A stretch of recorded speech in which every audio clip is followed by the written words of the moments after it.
En Propuesta Semanal contamos con la grata participación del amigo Juan Carlos Espinales, él es analista político, pero es también comunicador de larga data, aunque es relativamente joven. Juan Carlos, muchísimas gracias por estar en Propuesta Semanal y aceptar nuestra invitación. Usted, porque yo fui que le solicité venir. No. Fui yo que le dije, yo quiero decir algunas cosas. Entonces tenía que venir a decirlas acá, en este lugar donde tiene mucha audiencia. Ay, y me siento muy tranquilo y muy cómodo de decir las cosas. Muchísimas gracias, Juan Carlos. Esa es la realidad. A una tacita de aroma, sabor y calidad del Salud. Café Santo Domingo. Kenia no puede estar con nosotros hoy. Salud. Pero es el mismo café. Sí. No cabe duda, Juan Carlos, que la noticia principal a nivel mundial fue el triunfo de Lula, el hombre que sale de la cárcel a la presidencia, con muchas expectativas, un país dividido. Tuvo 2 días Bolsonaro no para admitir, porque no admitió la derrota, pero para dar paso a la transición. ¿Qué lecturas tú le das a ese evento que ha sido tan saludado por América Latina? Pienso que el proceso marca el inicio de un final de ese modelo económico, del neoliberalismo. Creo que hay un problema con el tema del unilateralismo. Se está yendo el mundo a la multipolaridad. Los mercados se están dividiendo, ya no hay un solo o unos grupos económicos y políticos en el mundo que están decidiendo unilateralmente las circunstancias económicas, políticas, sociales, de lo que ocurre. Las grandes demandas sociales no han sido satisfechas por los gobiernos europeos, los gobiernos de América Latina y el Caribe. 15 elecciones, la oposición ganando. Y eso está estrechamente vinculado no a un problema ideológico político, sino que hay un gran partido político en el mundo que emerge, que es el partido de los insatisfechos. Igual en República Dominicana. En Brasil, entonces, eso se llevó al extremo, a los ultras. Los ultras tomaron el poder, la extrema derecha tomó el poder, las empresas tomaron el poder. Y entonces a las empresas tomar el poder le dan el golpe a Dilma.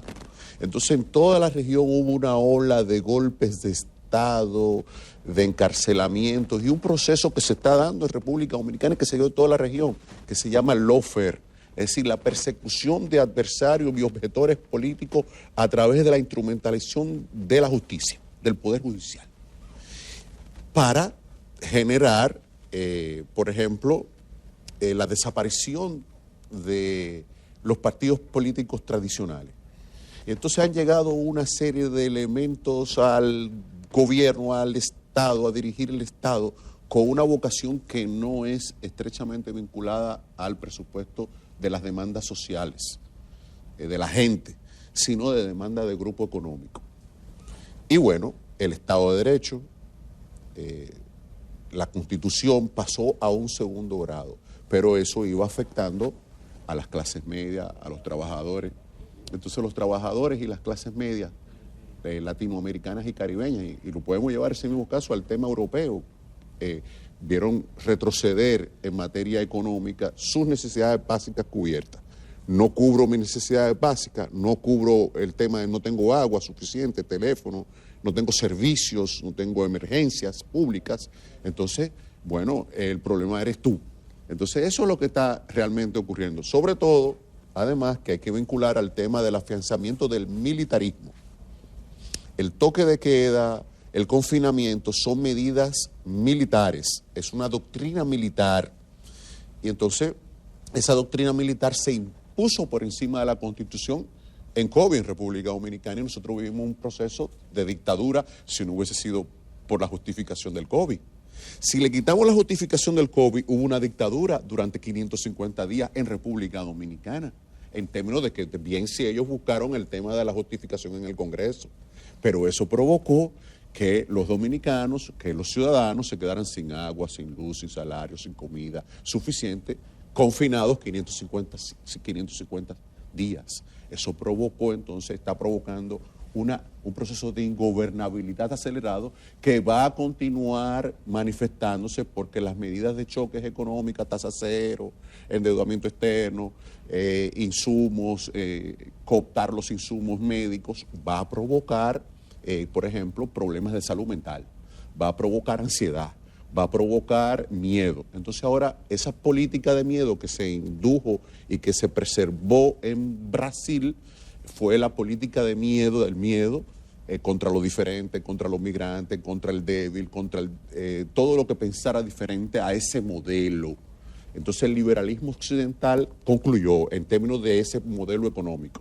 Podrá continuar porque tiene poder, podrá mantener el dique porque tiene la capacidad de articular, pero las demandas de los trabajadores, de la demanda de la sociedad civil, la demanda de los movimientos sociales, de los religiosos, de los campesinos, del sector agropecuario, de los micro, medianos, de las pymes, está entonces demandando servicios, lo que no puede dar el Estado, o lo que no pueden dar ese tipo de gobierno, y entonces desaparecen los partidos. Es decir, ¿tú proyectarías lo de Brasil a República Dominicana? ¿O tú lo estás proyectando? No, son circunstancias diferentes. Lo que yo estoy planteando es la insatisfacción. El partido más grande de República Dominicana se llama La Insatisfacción, no está inscrito en la Junta. No está inscrito en la Junta. Y eso va ningún padrón. Ni ningún padrón. Ni ningún padrón. ¿Por qué? Porque hay un problema de tristeza, de infelicidad. La gente no está contenta. Me decía Tomás, alguien que trabaja aquí en seguridad, me decía a mí, Juan Carlos, mira, lo que ocurre es que en los barrios la gente no tiene qué hacer de noche y las amas de casa, entonces antes compraban 1 libra y ahora están comprando media libra. Y eso, cuando usted lo lleva a la macroeconomía, se manifiesta de la misma forma.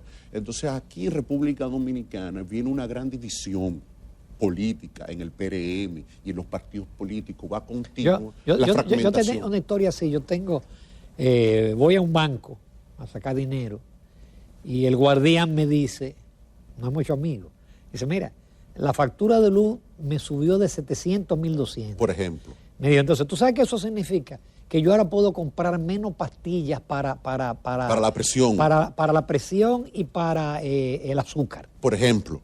Y así, fíjate qué grave, como ese tipo, para poder pagar la luz, tiene que comer menos o tiene que afectar su salud. ¿Qué es lo que pasa, por ejemplo, con la inflación? Que es lo que él está hablando, que te traga el crecimiento económico, el Banco Central, pero la inflación te lo traga todo y te traga los salarios. Entonces no suben los salarios. Dice el FMI, por cierto, que si suben los salarios va a incrementarse la informalidad. Sí. Y bajo esa lógica, porque recuerde también que la economía dominicana está cooptada por el FMI. Es decir, nosotros no somos dependientes de nuestra capacidad para poder formular políticas económicas. ¿Por qué? Porque sencillamente nosotros tenemos un préstamo. Nosotros hemos tomado 20.000 millones de dólares en los últimos 24 meses. Y esa tendencia para poder suplir de necesidad de electricidad no es suficiente, porque entonces no hay la producción local. No hay suficiente agua para producir los alimentos suficientes y no hay la suficiente mano de obra en este momento para producir el alimento que se come el clase media, el ejecutivo en la capital. ¿Por qué? Porque las cadenas de intermediación se han roto. Entonces los micro y los medianos productores del campo, como no hay agua, como no hay la suficiente mano de obra, ha llegado la violencia. Y esa violencia que usted está viendo en alrededor, por ejemplo, en los Matagordas, en Villamella, donde hay que cerrar los negocios porque el narcotráfico tiene cooptado las entradas y las salidas de la ciudad, por ejemplo, en Santo Domingo Norte, no es más que una explicación de la pérdida de terreno y de autoridad del gobierno dominicano frente al crimen organizado internacional. Y eso es una manifestación que se va a seguir profundizando, porque el problema ya no es económico, el problema es de insatisfacción. Y ese nivel de insatisfacción va en escalada, va a continuar siendo escalada, y acá nosotros no podemos prever que el gobierno dominicano pueda avanzar más allá del 2024. Yo no lo veo. ¿Tú eres de lo que considera que habrá una segunda vuelta? Yo no creo, yo tengo mis dudas de lo de la segunda vuelta. Yo no lo sé. La incertidumbre provoca la segunda vuelta, porque es que la gente no está eligiendo partidos políticos. La gente no está eligiendo, la gente está tratando de salir del atolladero, del problema. La gente común lo ve como una situación de salir de este problema que se me ha llevado y busca en el escenario de las opciones que tiene, quién de ellos pudiese ser la opción que a mí, por ejemplo, o nos pudiese con más experiencia, la gente está buscando experiencia. La gente va a un banco, por ejemplo, y lo que vende el banco es credibilidad y reputación. Así está operando la psicología del chofer de la guagua, la psicología del que toma el carro público, el del carro público. Está mirando cómo nosotros podemos, después del 2023, equilibrar esta situación que me permita que Tomás o el guardián amigo tuyo diga, pero es que no me está dando para las enfermedades neurológicas y cardiovasculares ni para la patilla. Entonces es un problema muy grave porque el gobierno está solo. En este momento el gobierno se quedó solo. Entonces, como el gobierno ha concentrado el 37% del presupuesto en la presidencia, tiene entonces un candidato un candidato reeleccionista, un presidente candidato, es lo que quiero decir. Y cuando tú tienes un presidente candidato, todos los esfuerzos de salud pública, todos los esfuerzos de obras públicas, todos los esfuerzos de resolver los problemas sociales a la gente, se limitan. Fíjese que 7 de cada 10 obras anunciadas, como dijo el compañero que estaba aquí anteriormente, no son concluidas. Y eso tiene que ver porque todos... No son ni siquiera iniciadas muchas. Entonces es peor. Entonces ya en este momento no hay un imaginario de segunda vuelta. Lo que hay un imaginario, al menos en los sectores más informados de la población, ya hay un imaginario de salir de esta situación. El fenómeno que ocurrió con Danilo Medina, de la militarización del Congreso y las marchas, es lo que está sucediendo post-COVID ahora en una escalada más elevada con el tema de la criminalidad. Ya el policía, ya el militar está involucrado en cada uno de los actos criminales o delitos que se ejecutan en la sociedad, porque también los policías y los militares tienen problemas económicos, tienen problemas salariales, tienen problemas de salud, lo mismo del guardián. Entonces la sociedad dominicana... Y a los policías le prometieron que iban a ganar mínimo $1,000. Entonces ellos tienen que estar insatisfechos. No porque ellos sean políticos o apolíticos, es que esto ya no es un problema de partidos políticos. Ya lo que está pasando en Brasil ya no era un problema de partidos políticos. Era lo que decía el Papa antes de las elecciones de Brasil. Avancemos más allá del autoritarismo. Entonces acá y en América Latina hay autoritarismo. ¿Cómo? Bueno, la militarización, la conculcación de derechos fundamentales, el hecho de que los partidos políticos no quieren elegir, no quieren ejercer el sufragio interno para elegir sus candidatos, no quieren utilizar la encuesta, quieren utilizar el dedo. Y todos esos fenómenos, salió Bolsonaro. Por ejemplo, en el caso de Brasil, que es lo que nos compete en el tema. Pero si nos vamos en América Latina, tenemos en Ecuador, si nosotros observamos lo de Ecuador, estamos observando hacia dónde va República Dominicana, por el modelo económico. O si vemos lo que está observando allá, Ecuador es una réplica, acá en menor dimensión de lo de allá, pero hacia allá vamos en el 2023, porque el PIB se va a retroceder 3% y va a ser un año preelectoral y no va a haber servicios suficientes como para poder darle luz, agua, comida a los dominicanos, a la clase media, a los trabajadores, porque además el gobierno ha recortado empleo. Entonces eso es muy grave para cualquier candidato. Y el candidato Abinader le va a ocurrir, en mi opinión, de lo que le pasó al gobierno del PLD. Esa es mi impresión, pero una dimensión más grande, ¿no? Eso es lo que yo creo. La conversación interesante, el tiempo pasa rápido. Esos no fueron los primeros 15 minutos, porque todavía tenemos muchas cosas que hablar de la política interna con Juan Carlos Espinal. No se lo pierdan. Continuamos con Juan Carlos Espinal. A él no le gusta que yo le diga politólogo o analista político, sino simplemente Juan Carlos Espinal. Juan Carlos, vamos entonces al cuadro político de la República Dominicana. El PLD hábilmente se inventó una consulta y tiene un candidato. Pero ya ellos dicen, yo tuve el jueves a Gadis Corporán, que es vocero del PLD, que ya ellos tienen encuestas que dan a Abel Martínez en segundo lugar. Y ellos dicen que Abel Martínez le va a ganar en primera vuelta a Luis Abinader. Pero la Fuerza del Pueblo tiene también una serie de encuestas que dicen que Leonel Fernández ya está cabeza con Abinader, mientras el sector de gobierno dice que Abinader está 50 y pico de simpatía. Entonces, a falta de Gallup y de las encuestas más o menos que tienen tradición en la República Dominicana, ¿a quién le creo? ¿Cómo tú ves el panorama político? Pienso que está bien lo de la propaganda. Sí. Yo pienso que está bien lo de la propaganda, yo pienso que está bien lo de las encuestas. Pues hay una guerra de encuestas, hay una guerra de posicionamiento, hay una guerra informática. Bueno, pero eso es mediático. Entonces nosotros no le damos, en mi caso, yo no le doy mucho carácter a eso, porque eso es mediático. Eso no da voto. Eso no da voto, eso no suma un solo voto. Entonces, ¿qué es lo que yo me doy cuenta cuando la gente va a comprar la libra, cuando mi mamá va a comprar la libra de pollo? Yo me doy cuenta cuando Tomás aquí me dice, caramba, Juan Carlos, tenemos problemas. Tomás el guardián. Yo me doy cuenta cuando voy en la carretera y veo las condiciones en las cuales se encuentra la carretera Duarte, por ejemplo, o los servicios básicos, por ejemplo. Me doy cuenta cuando en un lugar, en una comunidad de Sabana Iglesia, desconecta todos los contadores del servicio energético y se lo lleva a Edenorte. Me doy cuenta con el tema de que en Gascue, desde el martes en la mañana, no había luz hasta hoy. Eso es insostenible. No puede ser, porque tenemos que en algún momento separar lo político de lo razonable, lo partidarista de lo razonable, ¿no? Lo religioso de lo espiritual, ¿no? Tenemos que llegar a la sensatez. Entonces, un nivel de incertidumbre donde el partido más grande de la República Dominicana desapareció como partido hegemónico, es decir, el PLD, tú venir a decir 2 años después que ya está dentro de un tema de una consulta que no es válida, que no está dentro del calendario, que es un ejercicio propagandístico, entonces la gente te pierde confianza. Cuando tú juramentas y dices que fulano, que Juan Carlos Espinal del Comité Central o de la Dirección Central seguramente en tu partido, siendo eso falso, siendo mentira, entonces tú estás creando una condición peor para tu partido porque estás confundiendo a la sociedad.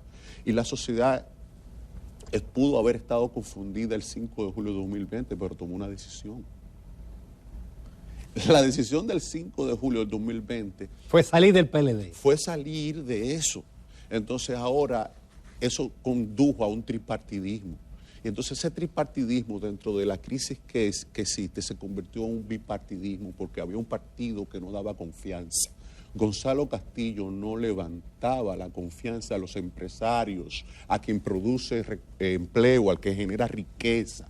Los generadores de riqueza de este país, y los que pagan TCS, los que pagan DEI, los que pagan nómina, los que pagan energía cara, esa gente que es la que realmente influye dentro de la incertidumbre, entonces no está contenta. Hay un grupo económico chiquito que está siempre con todo el que está ahí arriba, pero después de ahí, del que está de ahí abajo para abajo, entonces esa es una gran franja que va a castigar a ese modelo. Entonces, por más que el presidente de la República utilice los recursos para las pensiones, ¿no?, para convencer al electorado, ya él perdió lo que tenía. La credibilidad del 5 de julio de 2020, que fue erosionada por Danilo Medina, hoy es la expresión de ese castigo. Entonces, ¿qué ocurre? Hay otro partido, hay una opción nueva dentro de la oposición. Entonces, la gente está observando dentro de ese escenario que hay 2 personas, dentro de esos 3 hay dos personas que pudiesen, en la lógica de la tradición política dominicana, que pudiesen de alguna manera monopolizar el voto. Y entonces es muy claro, está muy claro.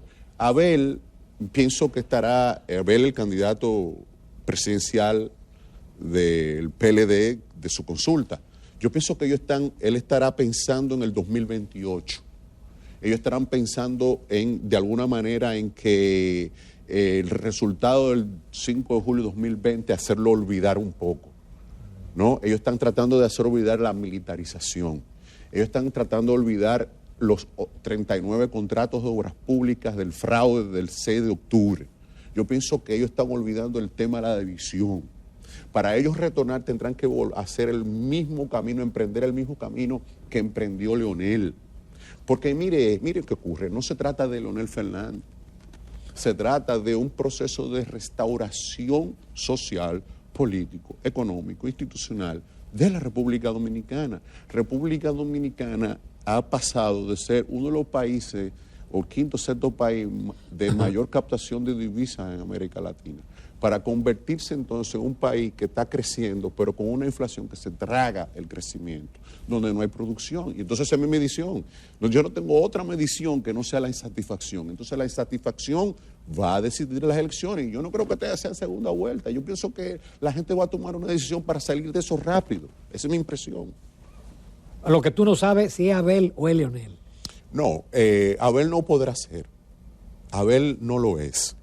Recuérdese que Abel es fruto de una coyuntura histórica irrepetible en un momento determinado para evitar, por ejemplo, el descrédito que produjo la división a ellos, porque fue el gobierno que generó la división, pueda generar. Ellos no tienen la capacidad de regenerar el voto que tenían, porque el voto que ellos tenían que le decidía la elección se le fue. Y ahora ese voto que está allá en el PLD, que no tiene nada que ver con Danilo, que no tiene que ver con Leonel, que es PLDista, duró 20 años en el Estado, tiene una vocación, sabe ahora que hay dos personas que pueden nombrar, saben dos personas que pueden promover, que generan la movilidad social, política, económica. En este caso el presidente Abinader, y en el segundo caso Leonel Fernández. Entonces Abel no va a poder nombrar más allá del Ayuntamiento de Santiago. Esa es la realidad. Otro tema importante, y con eso ya casi terminamos el programa, Juan Carlos, es el tema de Haití. La situación de Haití, parece que la comunidad internacional no va a intervenir militarmente. Yo siempre he dicho que no es verdad que ningún país va a poner en riesgo a sus soldados a que sean muertos en... Es la economía. Estados Unidos no interviene por la economía, porque Estados Unidos está utilizando el tema haitiano, los demócratas están utilizando el tema haitiano como un paradigma electoral, porque los demócratas están en el piso. Van a perder ahora. Van a perder en noviembre, van a ser barridos en noviembre. Lo mismo que le pasó a los Bolsonaro le va a pasar a ellos, pero es por la insatisfacción. Si usted va a Estados Unidos, si usted va al Bronx, si va a New Jersey, si va a Newark, si va a Elizabeth, si va a Washington, si va a cualquier condado, a Queens, lo que sea, a Brooklyn, si va, usted va a ver hoyos, huecos, los servicios públicos deteriorados en Estados Unidos. Entonces, la clase media, los trabajadores en Estados Unidos andan muy mal. Entonces, esa gente le va a votar en contra a los demócratas. Y los norteamericanos, el Departamento de Estado está utilizando el tema haitiano porque es un tema de sobrevivencia. Y también el tema haitiano es un tema de sobrevivencia política para diversos grupos en la República Dominicana que han adoptado el punto de vista nacionalista, el punto de vista político, para politizar las elecciones dominicanas. Y sucede que es un problema económico. Entonces, si nosotros estamos bien, por ejemplo, de este lado un poco mejor que ellos, es obvio que ellos van a trasladarse hacia acá.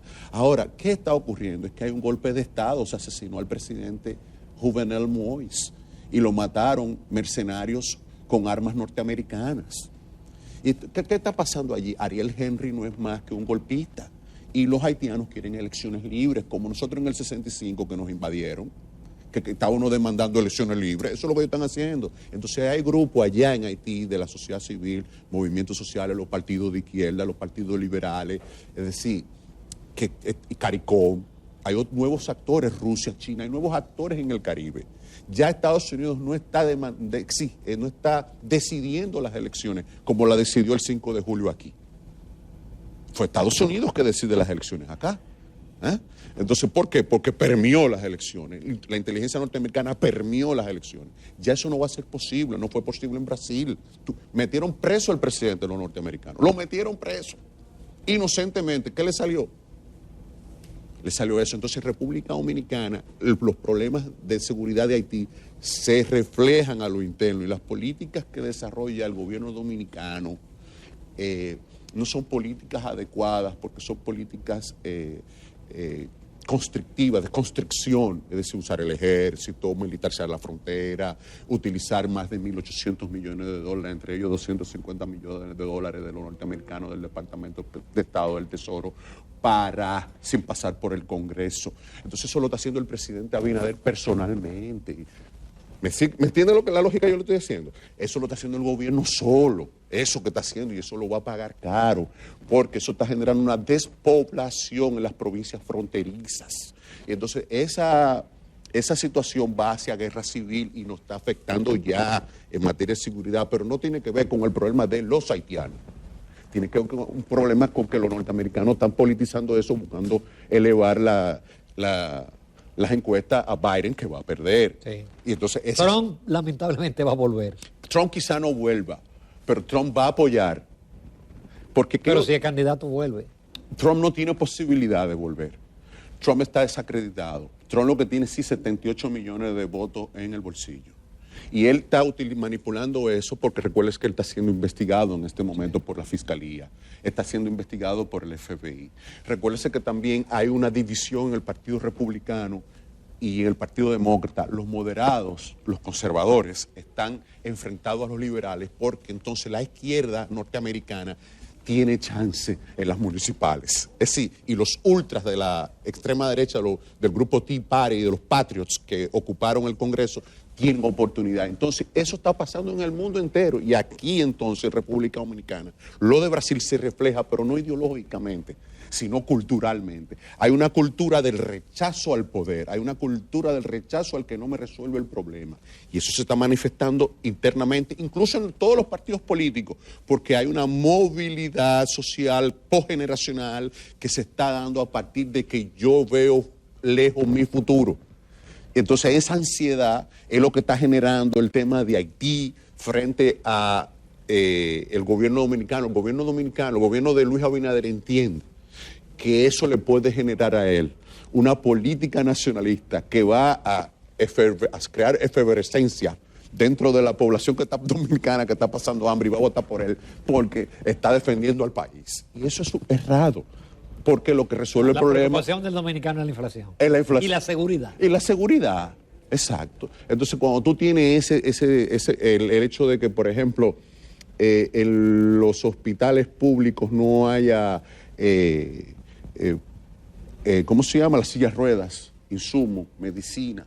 Cuando usted ve que, por ejemplo, el deterioro constante de los servicios públicos, pues entonces es muy difícil. Ellos han tenido mucha mala suerte, el gobierno dominicano, el gobierno de Luis Abinader. El PRD en sentido general. Entonces, cuando tú comparas y te vas, y si te vas un poco más atrás con Hipólito, o sea, y tú comparas, y tú dices, caramba, qué pena que hayamos retrocedido.